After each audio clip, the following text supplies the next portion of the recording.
नमस्कार, हर हर महादेव। आज दिनांक 3 अगस्त 2020 के सुंदर दिन का आप सभी को हमारे वैदिक संस्कृति श्रावणी उपाकर्म अर्थात श्रावण मास के पूर्णिमा तिथि में आने वाले रक्षाबंधन की हार्दिक शुभकामनाएं। Wish you all a very happy Rakshabandhan. आइए जानें, अधिकांश लोग इस त्योहार को भाई बहन के त्योहार से जोड़ते हैं, तो क्या इससे भी हटकर इस त्योहार का कोई और कारण है? क्यों इसे श्रावणी उपाकर्म कहा जाता है? तो आइए जानें श्री आचार्य जी के मुखारविंद से। नमस्कार, आप सभी को श्रावण मास के इस सोमवार की ढेर सारी शुभकामनाएं। जैसा कि आप सभी जानते हैं, आज दिनांक 3 अगस्त 2020 सोमवार का दिन, श्रावण शुक्ल पक्ष पूर्णिमा तिथि। आज ही के दिन हमारे भारतवर्ष में वैदिक सनातन संस्कृति के अनुसार रक्षाबंधन का पवित्र त्यौहार मनाया जाता है।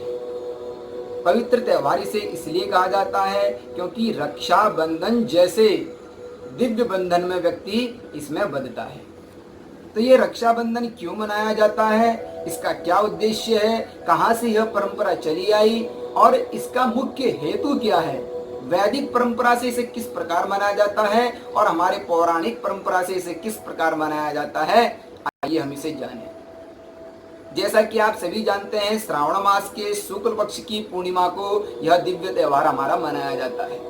इसके अनेक कारण बताए गए हैं, तो लेकिन हमारा जो मुख्य कारण बताया जाता है यह हमारी वैदिक परंपरा से बताया जाता है। सर्वप्रथम वैदिक काल हुआ करता था, तो वैदिक काल से ही, वैदिक परंपरा से ही हमारा यह रक्षाबंधन चला आ रहा है। पौराणिक परंपरा में जो कथाएं आती हैं वो बाद में, पहले हमारा वैदिक परंपरा है। वैदिक परंपरा में इसे श्रावण मास में मनाया जाता था, तो इसे श्रावणी उपाकर्म कहा जाता था। इसे श्रावणी उपाकर्म क्यों कहते हैं? उपनयन संबंधित कार्यम उपानयन, यानी कि उपनयन किसे कहते हैं? जनेऊ संस्कार से। जनेऊ संस्कार से इसका संबंध है, इसीलिए इसे उपानयन कहते हैं। श्रावणी उपानयन संस्कार होता है ना, हम श्रावणी मनाते हैं तीर्थों में जाकर, गंगा जी के तीर पर जाकर। हमारे वैदिक सनातन धर्म के विद्वान ब्राह्मण बड़े धूमधाम के साथ इसे मनाते हैं, क्योंकि ब्राह्मणों का पर्व बताया जाता है ये। तो यह जो वैदिक सनातन संस्कृति के अनुसार हमारा उपनयन संस्कार से संबंधित यह श्रावणी कर्म है, श्रावणी उपाकर्म कहते हैं जिसे, उसे हम मनाते थे। तो वहीं से यह परंपरा हमारी चली आई है। तो वही परंपरा, जब पहले वेद हुआ करते थे, जब महर्षि वेद व्यास जी ने पुराणों की रचना करी, तो पुराणों की रचना के बाद पौराणिक काल प्रारंभ हुआ। तो पुराणों में जिस प्रकार भगवान के अवतार हुए और भगवान ने जो जो लीला करी, महर्षि वेद व्यास जी ने उसको पुराणों में अंकित किया, और उन्हीं के माध्यम से हम यह श्रावणी उपाकर्म और रक्षाबंधन का त्यौहार मनाते हैं। मुख्य तो यह हमारा श्रावणी उपाकर्म होता है। आज ही के दिन हमारे शाश्वत सनातन धर्म में वैदिक परंपरा से चलने वाले विद्वत ब्राह्मण गंगा के तीर पर जाकर शुद्ध शाश्वत परंपरा के साथ श्रावणी उपाकर्म को करते हैं। तो आप सभी को रक्षाबंधन की इस श्रावणी उपाकर्म की ढेर सारी शुभकामनाएं। तो हर क्षेत्र में, हर जगह इसको अलग अलग तरीके से मनाते हैं। किन्हीं की मनाने का तरीका अलग है, तो कोई अलग तरीके से मनाते हैं। लेकिन मूल तो अगर हम अपने वैदिक सनातन संस्कृति की बात करें, तो हमारा यह रक्षाबंधन का त्यौहार श्रावणी उपाकर्म के साथ प्रारंभ होता है। विद्वान ब्राह्मण जन यजमानों के घर जाते हैं, कलावा से बांध कर उस कलावे को नारायण कवच से, भगवान के दिव्य दिव्य वैदिक मंत्रों से अभिमंत्रित करके यजमान को, अपने शिष्य को बांटते हैं। अब केवल हमें इस रक्षाबंधन के त्यौहार को केवल भाई बहन के त्यौहार से नहीं जोड़ना चाहिए। ये भाई बहन के त्यौहार से भी बढ़कर एक दिव्य त्यौहार है। घर की कन्याएं अपने बड़े बुजुर्गों को बांधकर भी इस परंपरा को चलाती हैं। गुरु शिष्य को बांधकर इस परंपरा को चलाते हैं। केवल भाई बहन के ही त्योहार से हमें इसे नहीं जोड़ना चाहिए। यह त्योहार हमारे सनातन धर्म की संस्कृति की वो डोर है जिस डोर में बंध कर व्यक्ति मर्यादाओं पर बच जाता है। क्यों मनाया जाता था, क्यों इसे भाई बहन का त्योहार हमारे पौराणिक कालों में इसे बनाया गया, क्यों भाई बहन के त्योहार से इसे जोड़ा गया, ये जानना भी बहुत जरूरी है। जैसा कि आप सभी ने श्रवण किया होगा, पुराणों में अंकित है, बहुत जगह कथा आती है कि बलि ने जब 3 पग भूमि भगवान वामन को दान करी, दान करने के उपरांत भगवान वामन बलि से बहुत प्रसन्न हुए। बोलो क्या मांगते हो? तो बलि ने कहा, प्रभु आपकी इस दिव्य छटा को मैं निरंतर देखना चाहता हूँ, तो इस दिव्य छटा आपकी मैं निरंतर देखता रहूं, ऐसा मुझे आशीर्वाद दीजिए। अब दिव्य छटा कब देखेगा? जब भगवान सामने होंगे ना। तो ना चाहते हुए भगवान को बलि के साथ सुतल लोक जाना पड़ा। कथा तो सभी जानते हैं, ज्यादा विस्तार नहीं करूंगा मैं कथा का। तो जब सुतल लोक भगवान वामन चले गए तो कई वर्ष बीत गए। तो भगवान जब अपनी लीला स्मरण करने के बाद स्वधाम नहीं लौटे तो माता लक्ष्मी को चिंता हुई। नारद जी के पास गई, नारद जी से शंका का समाधान पूछा। तो नारद जी ने कहा, बलि की कोई बहन नहीं है, आज श्रावण शुक्ल पक्ष की पूर्णिमा तिथि है, बड़ा दिव्य दिन है, तो जाओ बलि को भाई बनाकर रक्षा धागा बांधकर बलि को अपना भाई बनाओ, और भाई बनाने के उपरांत जब वो कहेगा भेंट मांगो, कुछ मांगो, तो अपने पति को मांग लेना। तो यह सोचकर माता लक्ष्मी नारद जी की कहे अनुसार भेष बदल कर गई और अश्रुपात करते हुए बलि के सामने कहने लगी, मेरा तो कोई भाई नहीं है, तो मैं किसे राखी बांधू? लोग अपने भाइयों को राखी बांध रहे हैं और मेरा कोई भाई नहीं। तो बलि कहता है, बहन तुम चिंता क्यों करते हो, आज से यह बलि तुम्हारा भाई है। इस प्रकार जब कहा तो माता लक्ष्मी बड़ी प्रसन्न हुई, तुरंत राखी बांधी। बलि बोल पड़ा, बोल बहना क्या चाहती हो? जो कहोगी सो मिलेगा, पक्का? हाँ पक्का। देखो फिर मुकरोगे तो नहीं?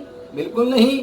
कहते हैं, बलि कहता है, बलि अपने वचन से कभी विमुख नहीं होता। बहन मैंने तुम्हें वचन दिया, सो तुम मांगो।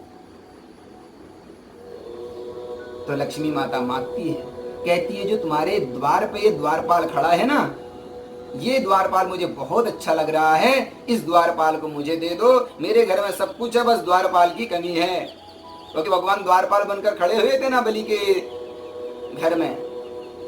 तो द्वारपाल को मांगा तो बलि तुरंत बोल पड़ा, देवी ये कोई द्वारपाल नहीं, ये तो मेरे साक्षात नारायण मेरी प्रसन्नता के लिए मेरे द्वारपाल बने हुए हैं। लेकिन आपने मांगा है, मैं आपको दिए बिना पीछे हट नहीं सकता। तो माता लक्ष्मी को आज बलि ने वह भगवान वामन को सौंप दिया। बलि के इस दान को देखकर माता लक्ष्मी अति प्रसन्न हुई और अपने वास्तविक रूप में आ गई। तो बलि मुस्कुराया, वाह प्रभु तो हमारे थे छलिया, माता जी आप उनसे 2 कदम आगे निकली। माता लक्ष्मी बड़ी प्रसन्न हुई। तो एक दृष्टि से देखा जाता है कि माता लक्ष्मी प्रसन्न हुई तो आज राखी बांधी, तो भाई बनाया, तो तभी से यह रक्षाबंधन का त्योहार हमारे पौराणिक परंपरा के अनुसार मनाया जाने लगा। और अनेक कारण बताए जाते हैं इसका। सतयुग से भी एक बार तो ब्रह्म भविष्य पुराण में वर्णन है कि देवता जब असुरों से पराजित हो रहे थे और हमारे देवगुरु बृहस्पति यज्ञ में बैठे थे, उन्हें पता चला मेरे शिष्य समस्या में हैं और मैं यज्ञ से उठ नहीं सकता। तो ऐसी समस्या में उन्होंने इंद्र की पत्नी सची से कहा, मैं एक रक्षा मंत्र अभिमंत्रित कर दे रहा हूं, इस पवित्र रक्षा धागे को तुम जाके बलि को बांध दो, इंद्र को बांध दो, तो वो अवश्य विजयी होगा। देवगुरु बृहस्पति ने उसको अभिमंत्रित किया और बांध दिया। तो सची के द्वारा जब इंद्र को वह रक्षा धागा बांधा गया तो विजय हो गया। तो कहने का तात्पर्य यह है कि जो इस रक्षा धागे को अभिमंत्रित करके शास्त्रीय वैदिक सनातन परंपरा के साथ इसको ग्रहण करता है, बांधता है, तो अवश्य भगवान उसकी रक्षा करते हैं। इसलिए हम कहते हैं ना, बलि की बलि से ज्यादा हमारी संस्कृति को, इस परंपरा को जोड़ा जाता है रक्षाबंधन के। इसलिए कहते हैं ये न बद्धो बलि राजा दानवेंद्रो महाबला तेरत्वा प्रतिपदनामी रक्षे माचर माचरा। ये न बद्धो बलि राजा दानवेंद्रो महाबला, दानियों में महादानी महाबली राजा बलि जिस प्रकार रक्षा धागे के पवित्र बंधन में बंध गए, ऐसी ही हम भी आपको इस दान और अपनी एक वचन निष्ठता में बांधते हैं। तुम हमेशा अचल रहो, अडिग रहो, अपने वचन से कभी विमुख न हो, यही इसका मतलब होता है। कई जगह इसका वर्णन आता है, कहीं कहीं तो कहते हैं कि भगवान ने जब शिशुपाल का वध किया तो उस वक्त द्रौपदी ने भगवान श्री कृष्ण के हाथों में अपने साड़ी का एक अचला फाड़ा, पल्ला फाड़ा, उसको बांधा। तब से भी यह परंपरा बनाई जा रही। देखो, नहीं मिथ्या जनश्रुति, जितने लोगों से जैसा हमें सुनने को मिला है, कहीं ना कहीं कुछ ना कुछ उसका तथ्य होता है, लेकिन शुद्ध और शाश्वत ये हमारे श्रावणी उपाकर्म से ही प्रारंभ होता है। इसलिए आपको श्रावण मास की हार्दिक शुभकामनाएं, ढेर सारी शुभकामनाएं। भगवान महादेव आपका मंगल करते रहें और श्रावण मास के इस आखिरी सोमवार के, श्रावण मास शुक्ल पक्ष की पूर्णिमा के इस श्रावणी उपाकर्म की, वो भाई बहनों के जो ये पवित्र बंधन का जो यह त्योहार है, इस त्योहार की आप सभी को ढेर सारी शुभकामनाएं। स्वस्थ रहें, मस्त रहें, अपने घरों में रहें और ज्यादा से ज्यादा सोशल डिस्टेंसिंग का पालन करें, क्योंकि कोरोना महामारी बड़ी विकट हमारे भारतवर्ष में, यह पूरे विश्व में छाई हुई है। तो इससे जितना बच सकें उतना बचने की कोशिश करें। महादेव सभी आपकी मनोकामना पूरी करें और इस संकट को जल्द से जल्द उभारें। हर हर महादेव, जय श्री कृष्णा।